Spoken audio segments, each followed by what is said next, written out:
دوسروں میں تھوڑا سا فرق کر لیں گے کہ وہ سب مجھ سے اچھے ہیں، میں ان سب سے ادنا ہوں، لیکن یہ کہ میں اس مزاج کا نہیں ہوں۔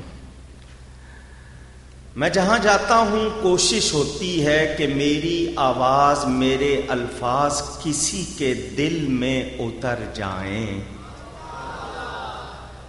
اگر اس نے ہدایت قبول کر لی، اس کی بھی بخشش ہو جائے گی، میری بھی بخشش ہو جائے گی۔ ایک بات کرتا ہوں، ذرا توجہ سے سنیے گا، ابھی میں نے خطبہ نہیں پڑھا۔ ماشاءاللہ یہاں آیا ہوں، پھول ہی پھول ہیں۔ صبح سویرے اکثر لوگ باغ میں جاتے ہیں، پھول چنتے ہیں، لاتے ہیں گھر میں، کوئی کالر میں سجا رہا ہے، کوئی گلدان میں سجا رہا ہے۔ تھوڑا سا اس کو دور کر دیں۔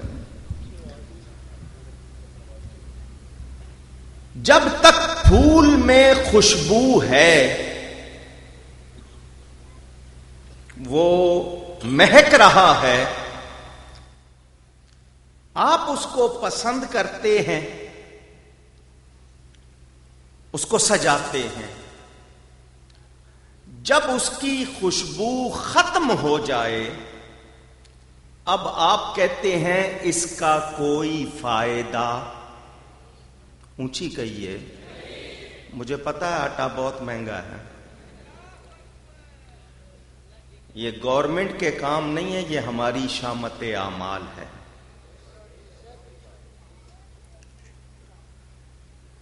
جب وہ خوشبو دینا بند کرے، سوکھ گئے، اب آپ کہتے ہیں ان کا کوئی فائدہ نہیں۔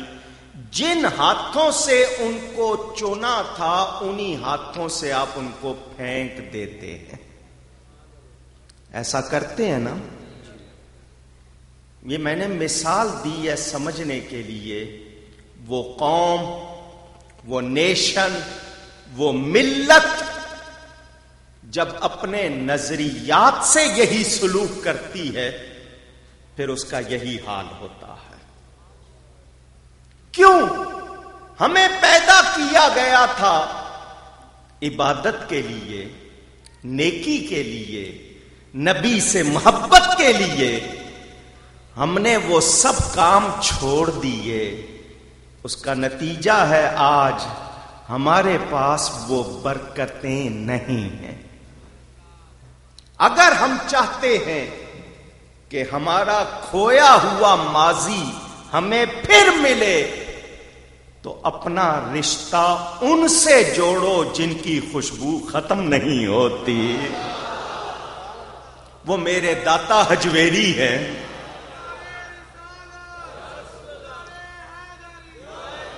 ایسے نعرے نہ لگائیں، میری شان میں نہیں لگ رہے۔ نعرہ لگتا ہے ایمان کی بات سے خوش ہو کر، اللہ اور اس کے رسول کا نام لیتے ہیں، میرا نام نہیں لے رہے۔ نعرہ لگے تو مسلمانوں والا، اللہ اکبر یا رسول اللہ۔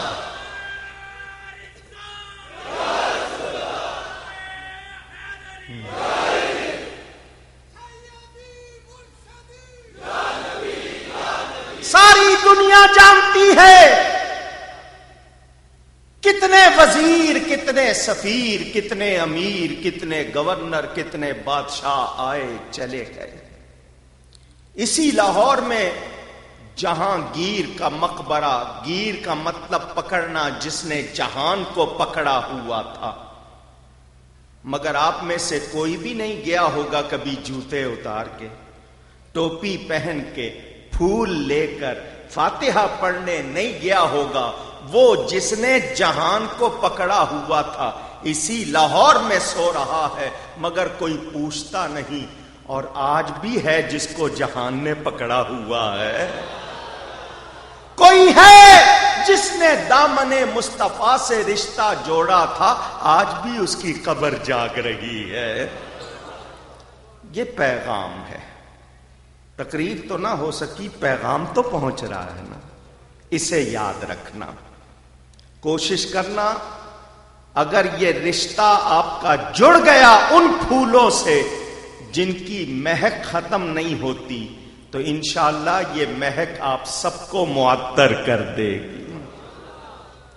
میں نے آج اخبار میں جہاز میں آتے ہوئے نوائے وقت کراچی کے اخبار میں پڑھا، میرپور خاص سندھ کے علاقے میں ایک شخص کی قبر کھودی گئی۔ ایک شخص کی قبر کھودی گئی، 20 روز پہلے اسے دفن کیا تھا۔ کہتے ہیں قبر کھولی تو سارے علاقے میں خوشبو پھیل گئی۔ لوگ 1 گھنٹے تک اس کا دیدار کرتے رہے، خوشبو ختم نہیں ہوئی، اور جتنے دیکھتے رہے درود و سلام پڑھتے رہے۔ اور جب 14ویں صدی میں میرے نبی کے غلاموں کا یہ حال ہے تو جو نبی کے پیارے ہیں ان کی کیا شان ہو، اندازہ کیجئے۔ پہلے جو ان سوالوں میں 1-2 باتیں ہیں انہی کے حوالے سے تھوڑی سی گفتگو، پھر سوالوں کے جواب، تاکہ یہ نہ ہو کوئی کہے کہ سوالوں کے جواب نہیں ملے۔ الحمدللہ رب العالمین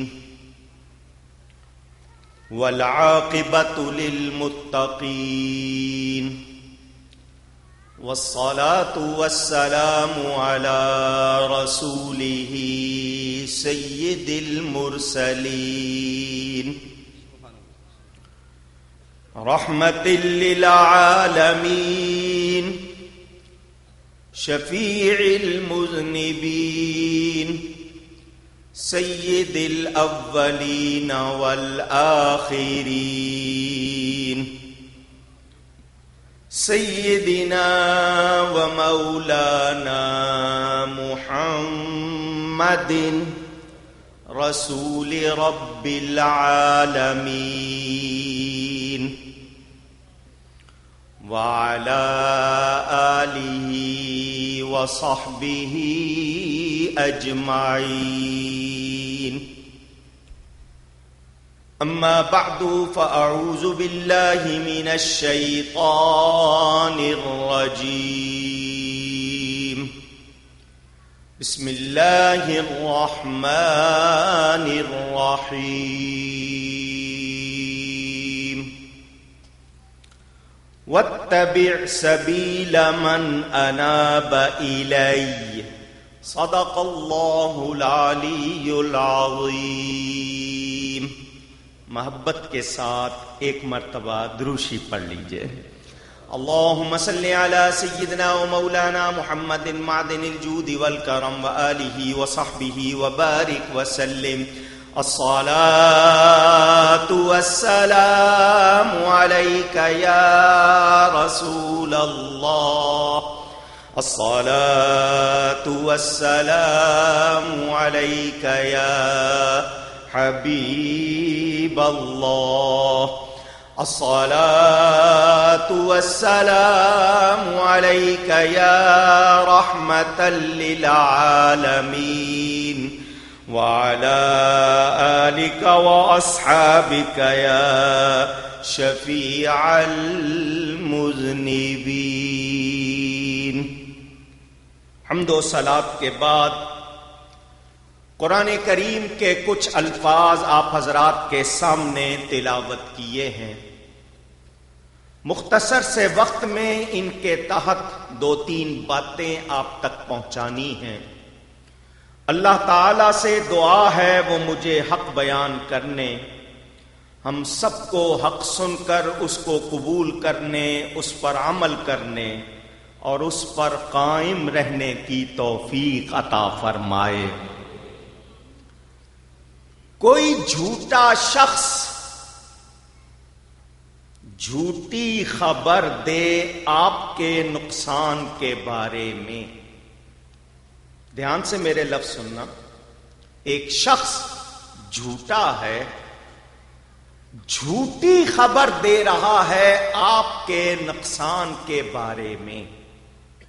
مثلا کوئی آپ کے گھر آ کے کہے کہ اس وقت تمہارے گھر میں کوئی چور آنے والا ہے، آپ جانتے ہیں اس شخص کو وہ جھوٹا ہے، اس پر آپ اعتبار نہیں کرتے، مگر اس کی جھوٹی خبر کے باوجود احتیاط کریں گے یا نہیں؟ جتنے لوگ کریں گے وہ آواز لگائیں، کریں گے، حالانکہ اعتبار نہیں ہے، دل یہی کہہ رہا ہے کہ خبر اس کی جھوٹی ہے، مگر آپ کہتے ہیں احتیاط کرنی چاہیے۔ جھوٹی خبر دے رہا ہے نقصان کے بارے میں، احتیاط کرنی شروع کر دی۔ جو سچا ہے، جس کی ساری خبریں سچی ہیں، نہیں سمجھ آئی بات؟ جس کے سچے ہونے میں شبہ نہیں ہے، جس کی ساری خبریں سچی ہیں، وہ ہمیں بتا رہے ہیں اور ہم اہتمام نہ کریں، احتیاط نہ کریں، تو کیا ہم عقل مند ہیں؟ اونچی میرے دوستو، بس یہ بات گہرا باندھ لو، دنیا کے ہر شخص کی خبر غلط ہو سکتی ہے، میرے نبی کی خبر غلط نہیں ہو سکتی۔ جو میرے نبی کے فرمان کو نہیں مانتا، وہ کتنا ہی بڑا علامہ کہلائے، امام کہلائے، جو مرضی لقب لگا لے، ہم اس کی بات ماننے کو تیار نہیں، کیونکہ جو نبی کا وفادار نہیں، میرا تمہارا دوست ہو سکتا نہیں۔ محمد خلیل ملک یا اس کے رفقا جس نے یہ شاندار محفل سجائی، ہر سال سجاتے ہیں، اللہ ان کے مقدر سجائے، مگر جو پیغام دینا چاہتے ہیں، اگر ان کا مقصد اپنا نام کرنا ہے تو غلط، اگر ان کا مقصد پبلسٹی ہے تو غلط۔ ہاں، ان کا مقصد یہ ہے کہ جو آئے نبی کے دامن سے جڑ جائے تو پھر ان کے بھی کامیاب، آنے والے بھی کامیاب۔ اگر تصویریں چھاپی اشتہاروں پر مجھ سے اجازت نہیں لی گئی، میں نے اس کی حمایت نہیں کی، میں توبہ کرتا ہوں، اللہ مجھے معاف کرے، یہ بھی توبہ کریں، اللہ ان کو بھی معاف کرے۔ جو بات کرنی ہے وہ یہ کہ یہ میلاد مصطفیٰ کی محفل سجا کر ساری رات کیا پیغام دیا جا رہا ہے؟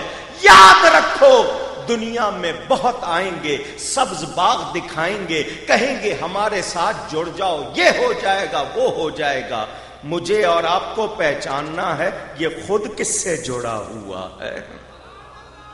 اگر اس کا تعلق درست ہے تو پھر بات ساری درست۔ آج کل فیکس ایک مشین ہے، کاغذ ڈالے دوسری جگہ پہنچ جاتا ہے، بالکل اسی طرح تصویر ہو، اس کاغذ پہ جو لکھا ہو پہنچ جاتا ہے۔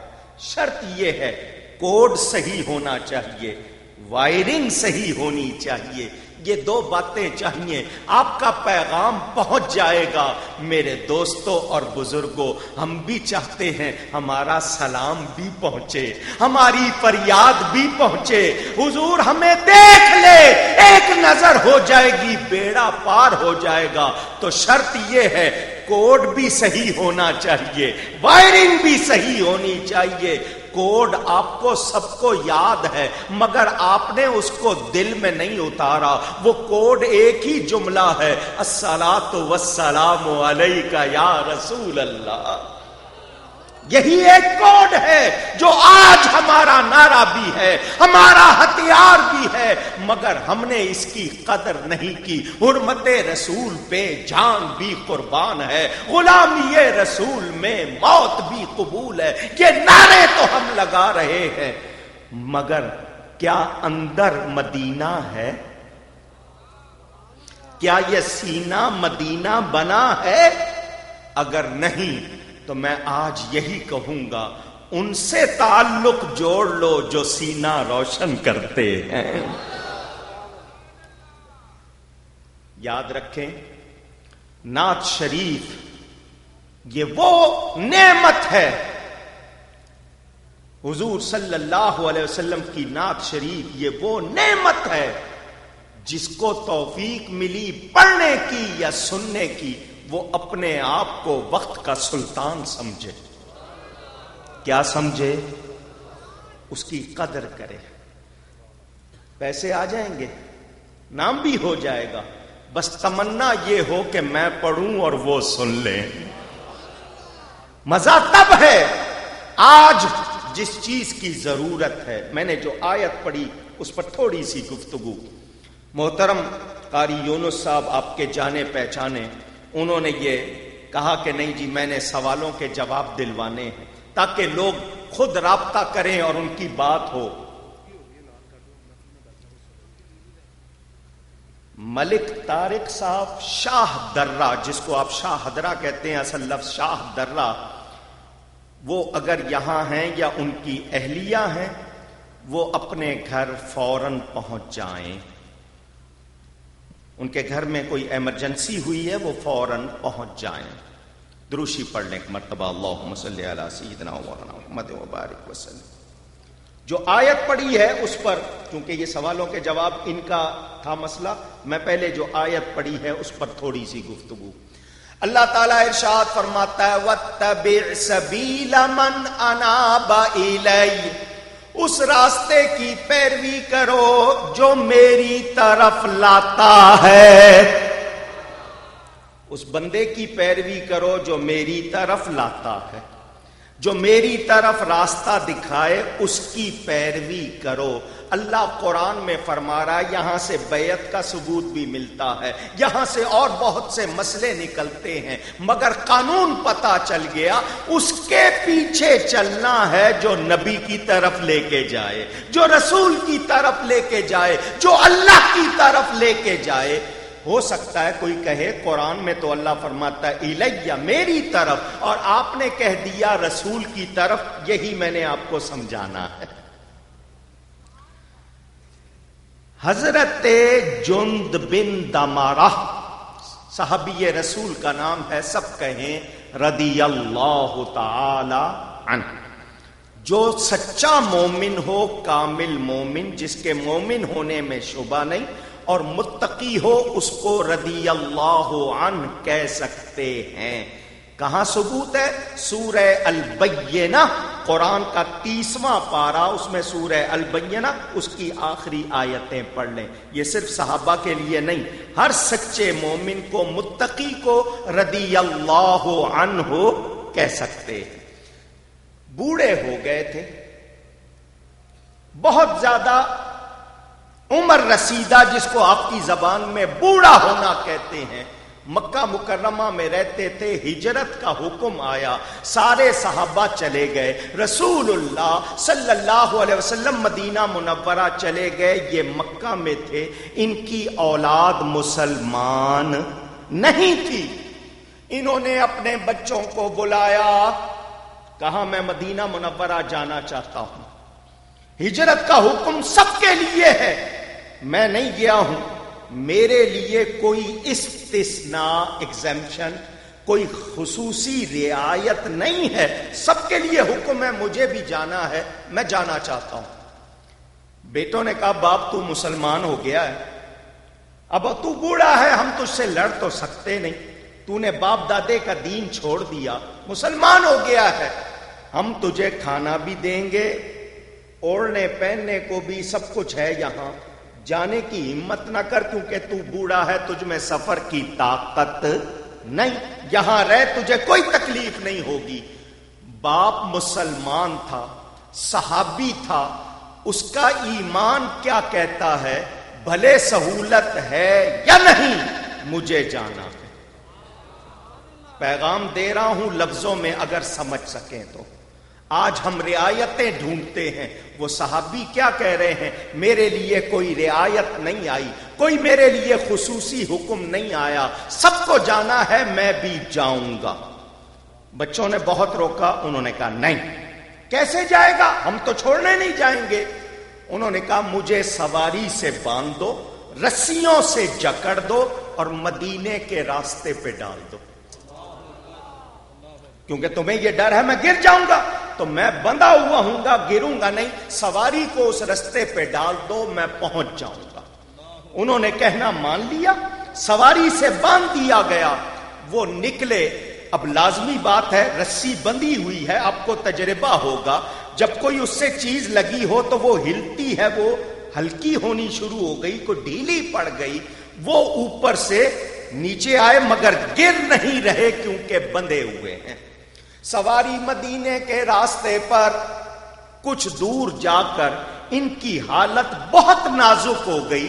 رستے میں کچھ لوگ گزر رہے تھے، انہوں نے ان کو دیکھا کہ یہ آدمی جانور سے بندھا ہوا ہے، اس کے ہاتھ لٹک رہے ہیں، یہ تو مر گیا ہے شاید۔ وہ قریب آئے، رسیاں کھولی، ان کو فرش پر لٹایا، زمین پر آخری سانسیں تھی۔ حضرت جند کہتے ہیں یا اللہ میں اپنے اس ہاتھ کو نبی کا ہاتھ قرار دیتا ہوں، اور یہ دوسرا ہاتھ میرا ہاتھ، میں تیرے نبی کے ہاتھ پر بیعت کرتا ہوں۔ میں نے کوشش کی، میں گھر سے نکلا، پہنچ نہیں سکا، مگر میں گواہی دیتا ہوں تو میرا رب ہے، تیرے نبی پاک سچے رسول ہیں۔ ان کی روح پرواز کر گئی، وفات ہو گئی۔ ادھر مدینہ منورہ، میں بہت مختصر کر کے سنا رہا ہوں، مدینہ منورہ خبر پہنچی کہ جند بن دمارہ گھر سے تو نکلے مگر مدینہ نہیں پہنچے، ان کو ہجرت کا ثواب نہیں ملے گا۔ آپس میں ہم لوگ جس طرح خود فتوے دے دیتے ہیں نا، صحابہ نے آپس میں گفتگو کی کہ وہ ہجرت تو کر نہیں سکے، انہیں ثواب نہیں ملے گا۔ اللہ تعالی نے آیت اتاری، اللہ فرماتا ہے وَمَن يَخْرُجْ، اور جو نکلے، من بیتہ مہاجرن، اپنے گھر سے جو نکلے ہجرت کرتا ہوا، کدھر؟ الی اللہ ورسولہ، اللہ اور اس کے رسول کی طرف۔ سبحان اللہ، سبحان اللہ۔ دھیان سے سننا، جو اپنے گھر سے نکلے ہجرت کرتا ہوا اللہ اور اس کے رسول کی طرف، یہاں تک کہ اس کو موت پکڑ لے، فقد وقع اجرہ علی اللہ، اس کا اجر اللہ کے ذمے ہے۔ اس کا اجر کس کے ذمے ہے؟ اونچی توجہ، میری بات دھیان سے سن لینا۔ وہ گھر سے نکلے، ان کا گھر کہاں تھا؟ آپ سب کی توجہ ہے تو ذرا جواب دیجئے۔ مکہ مکرمہ میں۔ اللہ کا گھر کہاں ہے؟ مکہ میں۔ حجر اسود کہاں؟ مکہ میں۔ مقام ابراہیم کہاں؟ مکہ میں۔ صفا مروہ کہاں؟ مکہ میں۔ مینا مزدلفہ عرفات کہاں؟ مکہ میں۔ مگر وہ مکہ سے جا رہے ہیں مدینہ، اور اللہ فرماتا ہے ہجرت کرے اللہ اور اس کے رسول کی طرف۔ قرآن سے پتا چلا رسول کی طرف جانا اللہ کی طرف جانا ہے۔ نعرہ تکبیر، نعرہ رسالت، نعرہ رسالت۔ یہ مسئلہ سمجھنا ہو تو اعلی حضرت سے پوچھو۔ فرماتے ہیں کعبہ بھی ہے انہی کی تجلی کا ایک ذل، اور روشن انہی کے نور سے پتلی حجر کی ہے۔ یہ شعر ذرا آپ کے لیے مشکل ہے، تھوڑا سا سمجھاتا ہوں۔ مجھے یہ بتائیں اللہ کا گھر کہاں ہے؟ مکہ میں۔ نبی پاک صلی اللہ علیہ وسلم وہاں رہے، وہیں پیدائش ہوئی، تقریباً 53 برس ظاہری وہیں گزارے۔ جب نبی نکلا تو مکے میں رہنا جائز نہیں رہا۔ دھیان سے سننا، بڑا اہم مسئلہ۔ وہ مکہ جہاں اعلان نبوت فرمایا، نبی نکلا، کعبہ موجود ہے، مگر مسلمانوں کا وہاں رہنا جائز نہیں رہا۔ کیوں؟ کعبہ تو ہے، کعبے کی جان چلی گئی ہے۔ یہ شعر سمجھا رہا ہوں۔ روشن انہی کے نور سے پتلی حجر کی ہے. یہ حجر اسود کو جو چومتے ہو اس لیے نہیں کہ وہ پتھر ہے، اس لیے چومتے ہیں کہ اسے میرے آقا نے چوما ہے. کعبے کی دیوار میں جو پتھر لگے ہیں کئی بار بدلے گئے ہیں. جو پہلے دن لگے تھے حضرت آدم اور حضرت ابراہیم کے ٹائم کے، وہی آج تک نہیں ہے، کئی بار بدلے گئے ہیں. مگر آپ ان کو چومتے ہیں یا نہیں؟ نعرہ تکبیر. آ جائے گا ٹھیک ہو. چومتے ہیں یا نہیں؟ اللہ موقع دے گا. سب مکہ جائیں گے. دنیا کعبے کی دیواروں کو چومتی ہے. کیوں چومتی ہے؟ اس لیے کہ وہ کعبے کے ساتھ لگ گئے. ان کے گرد طواف ہوتا ہے. یہاں 4 پتھر رکھ دوں کوئی گھومے گا؟ اونچی نسبت کی بات ہے. اس کعبے کو بسانے والا کون ہے؟ حضرت ابراہیم نے بنایا. مگر کیا دعا کی؟ ربنا وابعث فیہم رسولا. یا اللہ بنا میں نے دیا ہے، بسانے والا تو بھیج دے. کعبے کی عزت بھی ہے تو میرے نبی کے دم سے ہے. میں اس مسئلے میں بھی نہیں جا رہا. بتانا آپ کو کیا ہے. اللہ کا گھر مکہ میں ہے، وہ جا رہے ہیں مدینہ. قرآن کہہ رہا ہے رسول کی طرف جانا اللہ کی طرف جانا.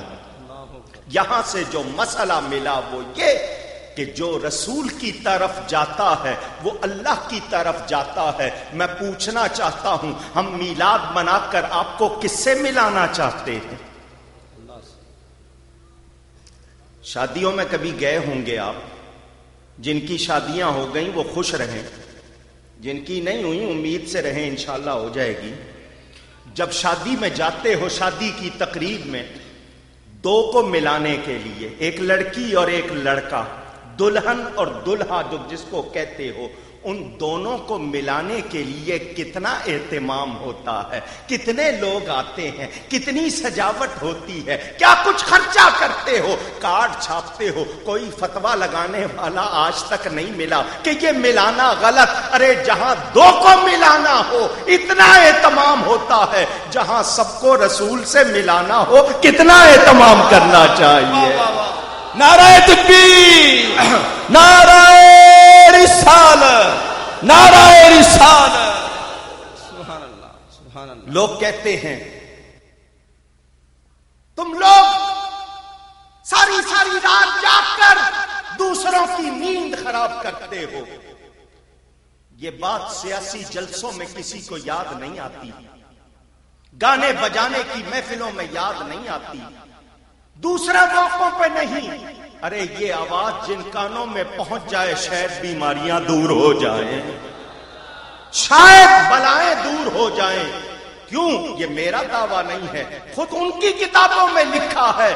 جب پاکستان میں طاعون کے پھیلنے کی خبر آئی تھی اس وقت میرا مضمون جنگ اخبار میں چھپا تھا، اٹھا کے پڑھ لینا. میں نے تھانوی صاحب کا حوالہ دیا تھا. تھانوی صاحب لکھتے ہیں جہاں طاعون پھیل جائے وہاں حضور کا میلاد بیان کیا جائے، طاعون دور ہو جاتا ہے.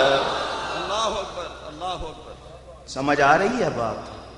وَاتَّبِعْ سَبِيلَ مَنْ أَنَابَ إِلَيَّ.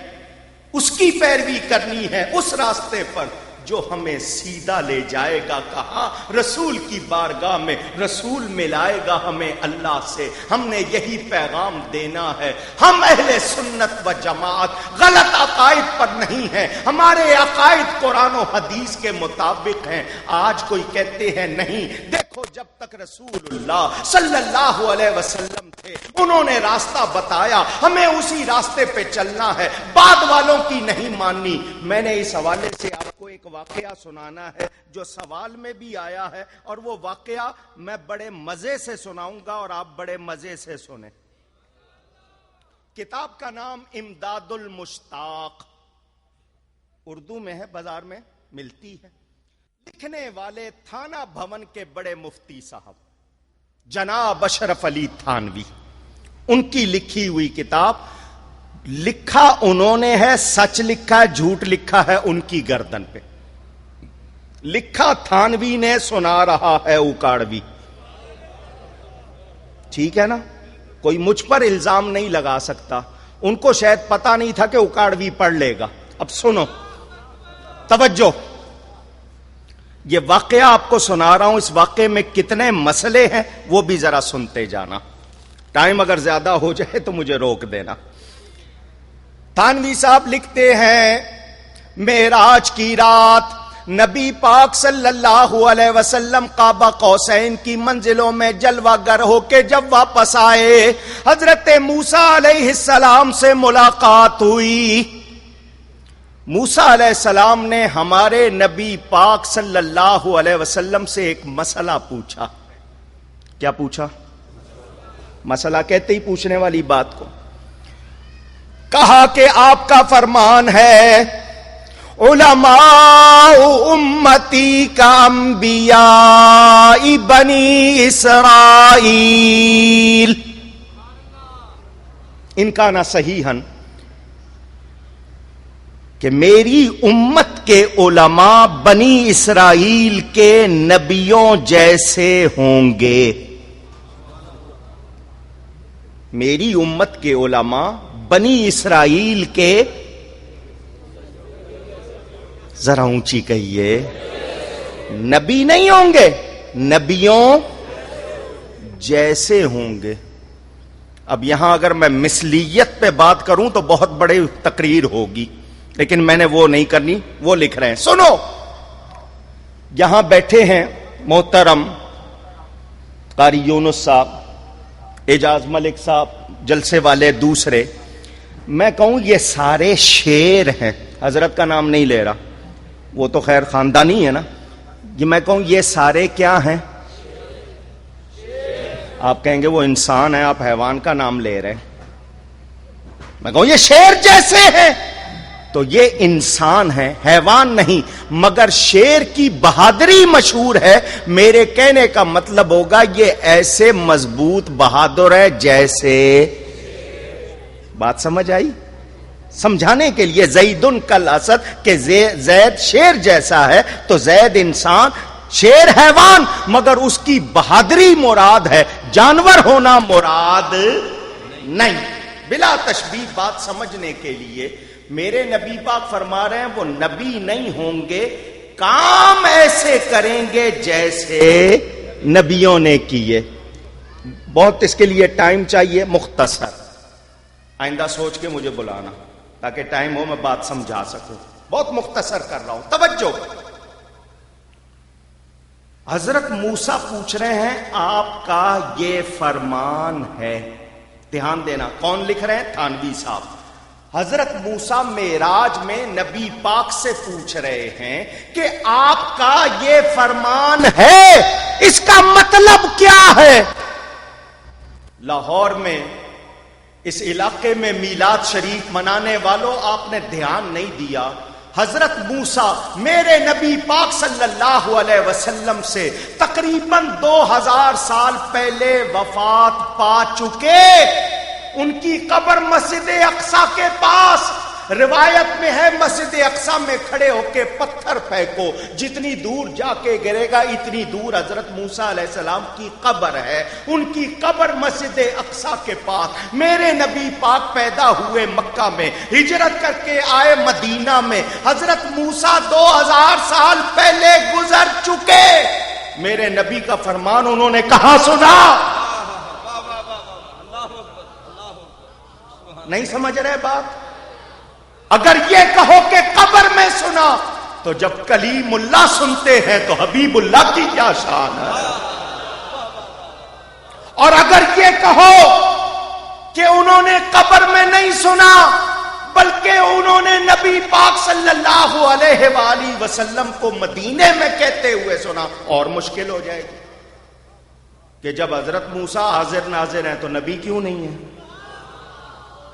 جس طرح بھی بات کرو گے پھنسو گے. عقیدہ میرا ثابت ہوگا، ہم اہل سنت و جماعت کا ثابت ہوگا. ابھی بات ختم نہیں ہوئی. میں نے کہا نا مختصر بیان کرنا ہے، یہ پوری تقریر 2.5-3 گھنٹے کی. سنو، حضور صلی اللہ علیہ وسلم نے فرمایا اس کا مطلب یہ کہ وہ میرے علم کے وارث ہوں گے، اس لیے ان سے وہ شان ظاہر ہوگی جیسے نبیوں سے ظاہر ہوئی. حضرت موسیٰ نے کہا حضور کوئی نمونہ دکھائیے، کوئی اپنی امت کا ایک عالم دکھائیے۔ حضور آگے سے یہ نہیں فرماتے ابھی امت پیدا ہوگی، مدرسے کھلیں گے، کتابیں چھپیں گی، اس میں پیریڈ ہوں گے، وہ لوگ پڑھیں گے، عالم بنیں گے، میں ابھی سے کہاں سے دکھا دوں؟ حضور نے عالم ارواح میں نظر فرمائی۔ کہاں نظر فرمائی؟ روحوں کی دنیا، یہ عالم اجسام جسموں کی دنیا، اس سے پہلے روحوں کی دنیا۔ حضور نظر فرما رہے ہیں کسی عالم کو بلا کر دکھانے کے لیے۔ پتا چلا جس نے عالم بننا ہے میرے نبی کو خبر ہے، وہ ابھی پیدا نہیں ہوا، ابھی ماں سے وہ پیٹ سے نہیں نکلا، نبی جانتا ہے کون نکل کر عالم بنے گا۔ نہیں، اور سنو، اس سے بھی زیادہ بات سنو، حضور دیکھ رہے ہیں، حضرت امام غزالی نے ہاتھ اونچا کر دیا۔ حضور تو نبی ہیں، امام غزالی کو کیسے پتا کہ حضور کیوں دیکھ رہے ہیں؟ ابھی میں نے صرف بات چھیڑی ہے۔ امام غزالی اونچے ہو گئے، جیسے ماسٹر صاحب بچے پوچھتے ہیں نا، کوئی ہاتھ اٹھا لیتا ہے کہ میں جواب دوں، امام غزالی اونچے ہو گئے، انہیں پتا ہے نبی کس کو دیکھ رہے ہیں۔ حضور مجھے بلا لے، اشارہ کر دیا تم ہی آ جاؤ، اس بچے کو روکنا ذرا، اشارہ کیا تم ہی آ جاؤ، امام غزالی آ گئے، السلام علیکم۔ وعلیکم السلام، بہت مختصر کر رہا ہوں۔ حضرت موسیٰ علیہ السلام نے پوچھا تمہارا نام کیا ہے؟ انہوں نے کہا انا محمد ابن محمد ابن محمد ابن محمد، میرا نام محمد، میرے باپ کا نام محمد، میرے دادے کا نام محمد، میرے پردادا کا نام محمد صلی اللہ علیہ وسلم ورحمۃ اللہ علیہم۔ امام غزالی 505 ہجری میں وفات ہوئی ہے، 55 برس کی عمر میں، 450 سال کے بعد ابھی پیدا ہونا ہے۔ اپنا نام پتا ہے، باپ کا نام پتا ہے، دادے کا نام پتا ہے، پردادے کا نام پتا ہے۔ اندازہ کرو جن کے بچے اتنا جانتے ہیں ان کا آقا کتنا جانتا ہو۔ نعرہ تکبیر، نعرہ رسالت، حضرت علامہ مولانا مفتی مولانا سوکم نور کاروی صاحب۔ لوگ کہتے ہیں 40 سال تک نبی کو پتا نہیں تھا نبوت کیا ہے، ایمان کیا ہے۔ وہ کوئی تمہارا ہوگا جس کو نہیں پتا، میرے نبی سے تو خود رب نے ہی چھپا ہے۔ سمجھ آ رہی ہے بات؟ حضرت موسیٰ علیہ السلام کہتے ہیں میں نے ایک سوال کیا تھا، تمہارا نام کیا ہے؟ اتنا لمبا جواب۔ حضرت امام غزالی کہتے ہیں اللہ نے بھی آپ سے پوچھا تھا ما تلک بیمینک یا موسیٰ، اے موسیٰ تیرے دائیں ہاتھ میں کیا ہے؟ آپ نے کہا قال ہی عصا اتوکأ علیہا واہش بہا علی غنمی ولی فیہا مآرب اخری، یہ لاٹھی ہے، میں اس سے ٹیک لگاتا ہوں، بکریوں کے لیے پتے جھاڑتا ہوں اور بھی دوسرے کام لیتا ہوں۔ اللہ نے تو اتنا ہی پوچھا تھا ہاتھ میں کیا ہے، آپ نے اتنا لمبا جواب کیوں دیا تھا؟ ابھی بھی نہیں سمجھے؟ سبحان اللہ تو کہہ رہے ہیں، سمجھے نہیں۔ ابھی امام غزالی پیدا ہوئے، موسیٰ علیہ السلام 2000 سال پہلے وفات پا چکے۔ موسیٰ علیہ السلام کا جو رب سے کلام ہو رہا ہے امام غزالی نے کہاں سن لیا تھا؟ سبحان اللہ، سبحان اللہ۔ نہیں سمجھے؟ ابھی تو پیدا نہیں ہوئے، پیدا ہو کے قرآن پڑھا نہیں ہے کہ چلو قرآن پڑھ کے سمجھ لیتے، ابھی پیدا نہیں ہوئے۔ 2500 سال پہلے حضرت موسیٰ اور اللہ کے درمیان کیا کلام ہو رہا ہے امام غزالی سن رہے ہیں۔ میں نے کہا نا ٹائم نہیں ہے میرے پاس، ورنہ میں آپ کو اس کی تفسیر سناتا، آپ یاد کرتے۔ حضرت موسیٰ نے جواب دیا، ہم نے اللہ کو اس لیے لمبا جواب دیا کہ اللہ سے کلام کرنا کوئی معمولی بات تو نہیں ہے، زیادہ دیر تک اللہ سے کلام کرنے کا شرف ملے۔ امام غزالی نے کہا اگر آپ کا دیر تک اللہ سے کلام کرنا آپ کے لیے عزت کی بات، تو آپ جیسے نبی سے میرا کلام کرنا میرے لیے عزت کی بات نہیں ہے۔ حضور صلی اللہ علیہ وسلم نے انگلی سے حضرت امام غزالی کے کندھے میں ٹوکا کہتے ہیں، انگلی سے چبونا کیا کہتے ہیں پنجابی میں؟ ہیں ٹونا، چلو چوکا لگایا, ٹوکا انگلی سے, ادب کر. ان کے مزاج کو نہیں جانتا, اسرائیل کو تھپڑ مار دیا تھا انہوں نے, تو نے مناظرہ شروع کر دیا. ٹوکا. بعض لوگوں نے لکھا امام غزالی پیدا ہوئے تو نبی کی انگلی کا نشان موجود تھا.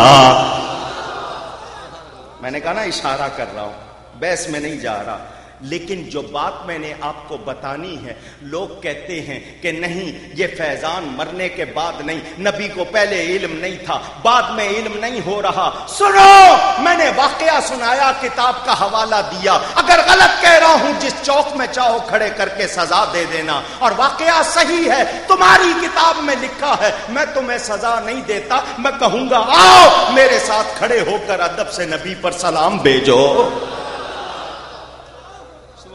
نہیں سمجھ آ رہی بات؟ میرے دوستوں اور بزرگوں, اندازہ کریں امام غزالی کے علم کا. تو جو لوگ نبی کے علم پر انکار کرتے ہیں, یا کہتے ہیں 40 سال تک نبوت نہیں تھی, یا کہتے ہیں بعد از وفات خبر نہیں, ذرا اس واقعے کو سن کر میرا جواب تو دیں, ورنہ لکھیں کہ ان کے بڑے نے غلط لکھا.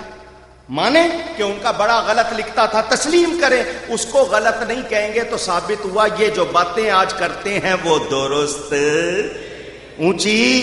میرے دوستوں اور بزرگوں, یاد رکھنا نبی پاک صلی اللہ علیہ وسلم کی بڑی شان حضرت الیاس, میرے نبی پاک صلی اللہ علیہ وسلم کے آباء و اجداد میں دادوں میں ایک بزرگ ہے. وہ کہتے ہیں میں جب بھی کعبے کا طواف کرتا تھا, نبی کا نور میری پشت میں تھا, میں لبیک کہتا تو وہ نور بھی لبیک کہتا تھا. میرے نبی کو کتنی خبر ہے, سنیں. حضرت عباس بن المطلب رضی اللہ تعالی عنہما, نبی پاک صلی اللہ علیہ وسلم کے پیارے چچا. ظاہری گنتی کے لحاظ سے عمر میں 3 سال کا تقریباً فرق ہے. جنگ بدر کے بعد مسلمان ہوئے. کس بات پر؟ حضور نے فرمایا فدیہ دو, جو ٹیکس مقرر کیا گیا تھا دو اور رہائی لے لو. انہوں نے کہا میرے پاس کچھ نہیں. فرمایا گھر سے منگواؤ. انہوں نے کہا نہیں. فرمایا جب مکہ سے چلے تھے میری چچی کو سونے کی اتنی بڑی اینٹ دے کے آئے تھے یا نہیں آئے تھے؟ اتنی بڑی اینٹ, اور یہ کہہ کے آئے تھے میں واپس آ گیا تو ٹھیک, ورنہ یہ تیرے لیے کافی ہوگی. تو تم کہتے ہو گھر میں کچھ نہیں. حضرت عباس لرزنے لگے. 300 میل کے فاصلے سے آپ دیکھ بھی رہے ہیں, آپ سن بھی رہے ہیں. جناب حضرت عباس پر راشا ہوا تاری کہ محمد تو دلوں کی خبریں رکھتا ہے ساری. وہ ہلنے لگے, لرزنے لگے. آپ سب خبر رکھتے ہیں. فرمایا میرا رب مجھے سب کچھ دکھاتا بھی ہے, سناتا بھی ہے. مسلمان ہو گئے, مسلمان ہو گئے. اب مسلمان ہو کے جو کہہ رہے ہیں وہ سن لو, اور پھر میں سوالوں کے جواب پر آتا ہوں. تقریر پھر کبھی صحیح. پھر وہ کیا کہتے ہیں؟ حضور میرے ایمان لانے میں ایک تو یہ واقعہ ہے, ایک واقعہ یہ آپ نے بہت سنا ہوگا مگر سنا رہا ہوں کہ میری عمر بہت چھوٹی تھی. میں آپ کے گھر آیا, آپ بستر پر زمین پر لیٹے ہوئے تھے, رات کا وقت تھا. میں آپ کے پاس آ کے لیٹ گیا. مجھے چاند ہلتا ہوا نظر آیا, کبھی ادھر ہو رہا کبھی ادھر ہو رہا ہے. میں اٹھ کے بیٹھا, زمین نہیں ہل رہی تھی, کوئی چیز نہیں ہل رہی تھی. یہ کیا ہو رہا ہے؟ زلزلہ آ گیا, کیا ہوا؟ اچانک میری نظر آپ کے ہاتھوں پر گئی. میں نے دیکھا جدھر آپ کی انگلی ہو جاتی تھی ادھر چاند ہو جاتا تھا. حضور صلی اللہ علیہ وسلم یہ نہیں فرماتے چچا میں اس وقت بچہ تھا, مجھے کیا پتا چاند کیوں ہل رہا تھا, تو نے دیکھا ہوگا تجھے پتا ہے. نہیں, فرمایا وہ مجھ سے کھیلتا تھا, مجھ سے باتیں کرتا تھا, مجھ سے کھیلتے تھے چاند سے بچپن میں آقا, اس لیے یہ سراپا نور تھے, وہ تھا کھلونا نور کا. چاند جھک جاتا جدھر انگلی اٹھاتے, مہد میں کیا ہی چلتا تھا اشاروں پر کھلونا نور کا. نہیں، جو بات سنانی ہے دھیان سے سنو. حضور نے فرمایا چچا تو یہ کہتا ہے جب میں اپنی والدہ کے شکم اقدس، جس کو اردو میں پیٹ کہتے ہو، جب بڑوں کے ذکر سے بات کی جائے تو ادب سے، شکم اقدس میں تھا، مبارک بطن میں تھا، اس وقت میں کیا سنتا تھا؟ لوح محفوظ پر قلم چلتا تھا، میں اس کی آواز بھی سنتا تھا. نہیں، چاند جب اللہ کے عرش کے سامنے سجدہ کرتا تھا میں اس کے جھکنے کی دھمک سنتا تھا. وہ آقا جو والدہ کے شکم اقدس میں رہتے ہوئے چاند کی آواز سن رہے ہیں، لوح و قلم کی آواز سن رہے ہیں، وہ آج سبز گنبد میں ہم گڑی شاؤ میں جمع ہونے والوں کا درود و سلام بھی سن رہے ہیں. کوئی شبہ نہیں. میں بات پوری نہیں کر سکا، وقت نہیں ہے، اذانیں شروع ہو جائیں گی. اس سے پہلے 2-3 سوالوں کے جواب باقی پھر انشاءاللہ. یہ الٹے ہاتھ میں جتنے رکے ہیں ان کی تعداد کم از کم 50 ہوگی. یہ صرف نعت کے حوالے سے سوال کے، اور یہ دوسرے سوال. ان سب سوالوں کو ایک جگہ جمع کر کے جواب دیتا ہوں. نعت شریف پڑھنا، نعت شریف سننا انتہائی سعادت کی بات ہے. انتہائی اونچی سعادت کا مطلب بہت فائدے والی چیز، بھلائی والی چیز، اچھی چیز، اللہ تعالی کو پسند ہے. نعت کی کتنی شان ہے اس وقت اس پہ گفتگو نہیں، صرف اتنا اشارہ. سنانے والے کو بھی آداب میں ہونا چاہیے، سننے والے کو بھی آداب میں ہونا چاہیے. اگر سنانے والے پر ذمہ داری ہے کہ وہ باوضو ہو، پاک ہو، جو کہہ رہا ہے اس کی مطابق اپنے آپ کو رکھے، سننے والے کو بھی چاہیے کہ وہ بھی باوضو ہوں، وہ بھی با ادب ہوں، اور ادب سے سنیں.